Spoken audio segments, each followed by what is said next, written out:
Let's try another question. Are you familiar with the $9 billion in historic fraud out of your state, including the $250 million in the Feeding Our Future program alone? You familiar with that? Don't turn to the pages in your book to get your potted answers.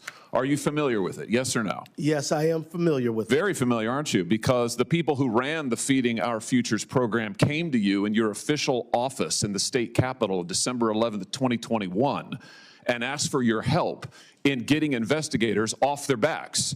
They complained to you for upwards of an hour about state investigators going after them, and they begged you to help them, and you agreed to it, amazingly. And we know you did. That's not because true. It's all caught on tape. Yeah, Every single sentence is caught on tape. Here's what you said. Let's take a look. Obviously, you said, it's not a question. You said to them, send me the names of all these folks who are investigating them. You said to them, send me their names.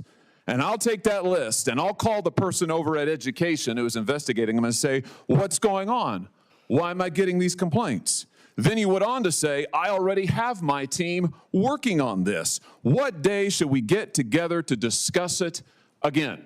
You made pledge after pledge to them. You said, we've got to make sure this guy who's investigating them stops it. You said, you have my attention. I'm concerned about this. You said, let's go fight these people. The hearing room was tense before a single question was even answered. Cameras were rolling, microphones were live, and the stakes were massive. At the center of it all stood Senator Josh Hawley, facing Minnesota Attorney General Keith Ellison. The topic was not minor. It was about billions of dollars in alleged fraud, specifically the explosive Feeding Our Future scandal that rocked Minnesota. What unfolded next was not a polite exchange. It was sharp, direct, and confrontational.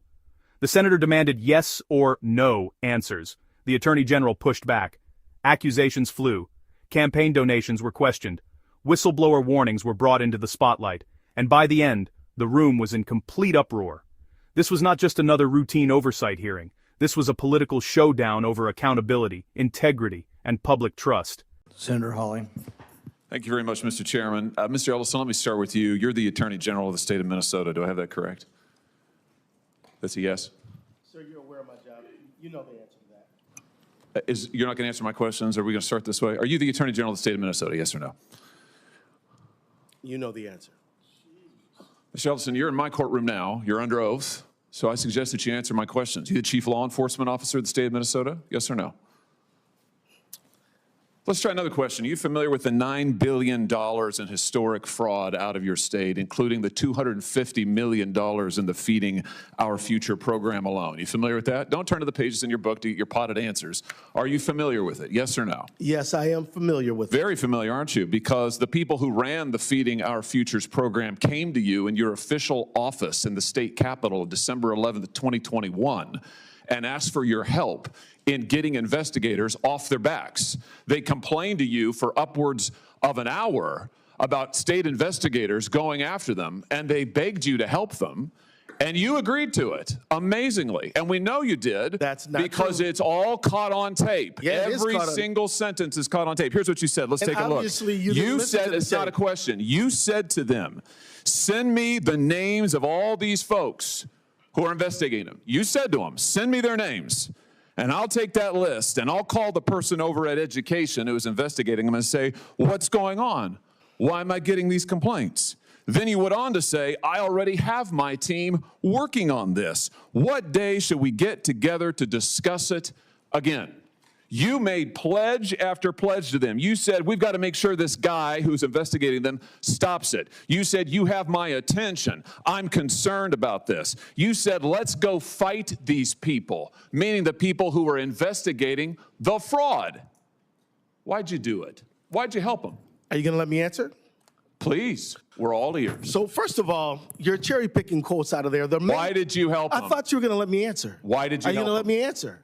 Why did you help You them? let me answer and I'll answer you. Tell the truth and I'll let you answer. I will tell the truth. Good. Let's do that. That'd be a nice change. Why'd you help them? Now see, Mr. Chairman, I didn't come here to be insulted. I came here voluntarily. You came here for the truth. Let's have it. Why did you help them? The quotes are here. They're in black and white, and every member of this audience can listen to the recording. It's 54 minutes long. It's all in public. You can Google it right now and listen to it. And listen to it all. Why'd you help them?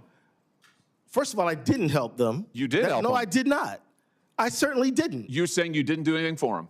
You didn't. Well, wait a minute. I already have my team working on this again. That's not you? I have ventriloquist?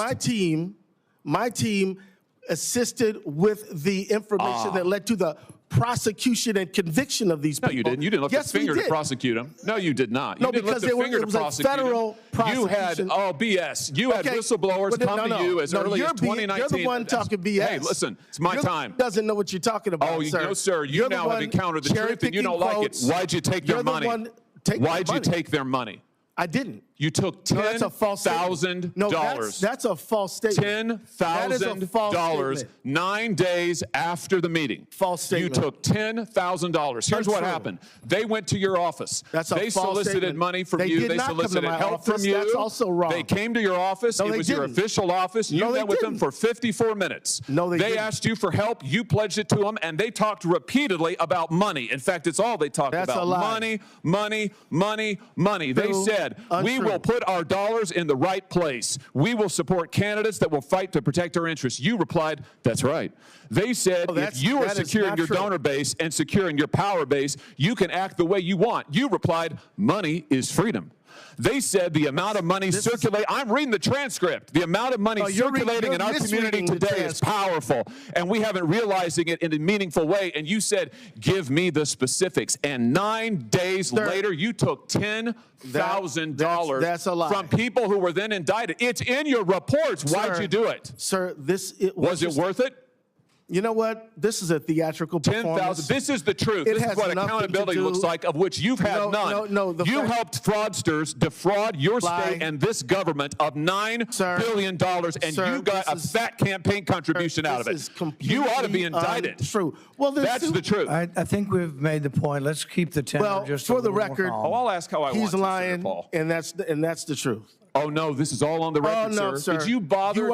Did you bother to investigate where the money that you facilitated their fraud for, where it went?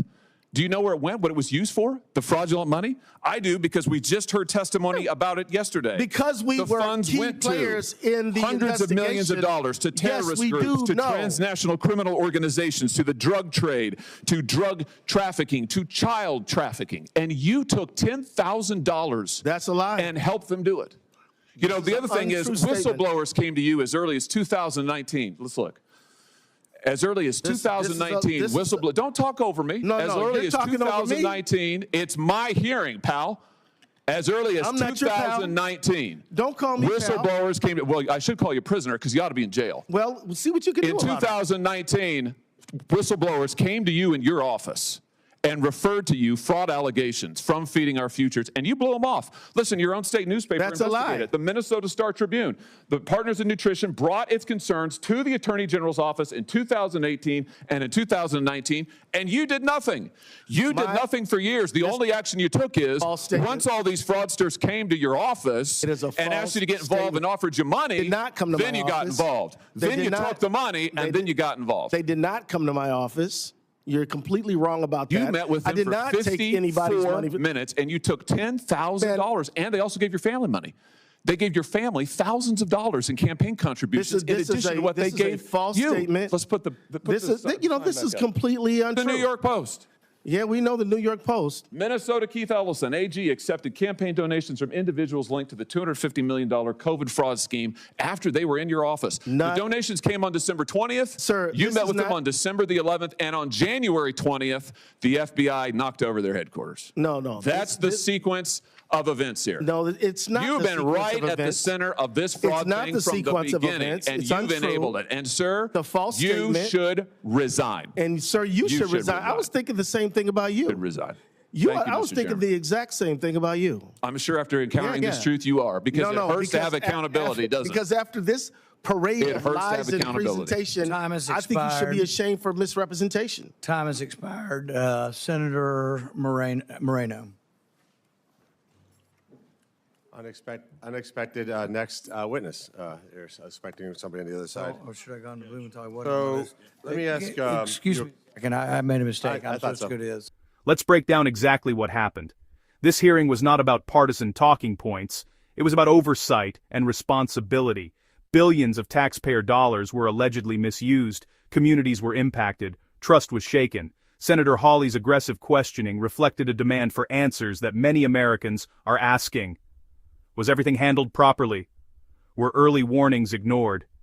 Did campaign contributions create conflicts of interest? Those are serious questions. And in a democracy, asking tough questions is not optional, it is necessary. Whether one agrees with Hawley's tone or not, the core issue remains accountability. Public officials serve the people, and when billions of dollars are involved, transparency is not negotiable. The fallout from this exchange may continue, but one thing is certain.